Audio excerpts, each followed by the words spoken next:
ಎಲ್ರಿಗೂ ನಮಸ್ಕಾರ.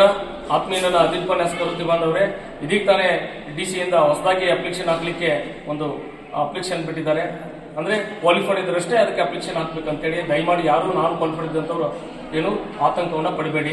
ಈಗಾಗಲೇ ಇದ್ರ ಕುರಿತು ಮಾನ್ಯ ಸಚಿವರೊಂದಿಗೆ ಮಾತನಾಡ್ತೇವೆ. ಅವರಿಂದ ಏನು ಸಕಾರಾತ್ಮಕ ಬಂದ್ರೆ ಒಳ್ಳೆಯದು, ನಕಾರಾತ್ಮಕ ಬಂದ್ರೆ ನಾವೆಲ್ಲರೂ ಕೂಡ ಹೋರಾಟಕ್ಕೆ ಸಿದ್ಧರಾಗಿರಬೇಕು.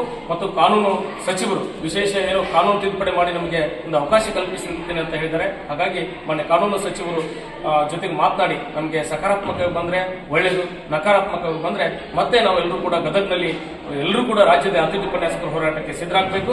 ಜೊತೆಗೆ ಈ ಕಾನೂನು ಹೋರಾಟಕ್ಕೂ ಕೂಡ ನಾವು ಸಿದ್ಧರಾಗಿದ್ದೇವೆ. ನಾವೆಲ್ಲರೂ ಕೂಡ ನಾಳೆ ನಾಡದ ನೀವು ತಿಳಿಸ್ತಾರೆ ಆ ಕಾನೂನು ಹೋರಾಟಕ್ಕೂ ಕೂಡ ತಾವು ಸಿದ್ಧರಾಗಬೇಕಂತೇಳಿ ಈ ಮೂಲಕ ತಮಗೆ ತಿಳಿಪಡಿಸ್ತಾ ಯಾರು ಕೂಡ ಭಯಪಡುವಂತ ಅವಶ್ಯಕತೆ ಇಲ್ಲ. ನಾವು ಸುಮಾರು ವರ್ಷಗಳಲ್ಲಿ ಸೇವೆ ಸಲ್ಲಿಸಿಕೊಂಡು ಬಂದು ಒಂದು ಮಾನವೀಯತೆ ದೃಷ್ಟಿಯಿಂದ ನಾವು ಹಿತ ಕಾಪಾಡಬೇಕಂತೇಳಿ ಸರ್ಕಾರಕ್ಕೆ, ಮಾನ್ಯ ಮುಖ್ಯಮಂತ್ರಿಗಳಿಗೆ, ಮಾನ್ಯ ಉಪಮುಖ್ಯಮಂತ್ರಿಗಳಿಗೆ ಕೂಡ ನಾನು ಮನವಿ ಮಾಡ್ಕೊಂಡಿದ್ದೇವೆ. ಆ ನಿಟ್ಟಿನಲ್ಲಿ ಯಾರು ಕೂಡ ಭಯ ಪಡುವಂತ ಅವಶ್ಯಕತೆ ಇಲ್ಲ, ಧೈರ್ಯವಾಗಿರಿ ಅಂತ ಹೇಳ್ತಾ ನಮ್ಮೆಲ್ಲರೂ ಕೂಡ ನಮಸ್ಕರಿಸಿ ನಾನು ಮಾತು ಮುಗಿಸ್ತೇನೆ. ಜೈ ಭುವನೇಶ್ವರ್.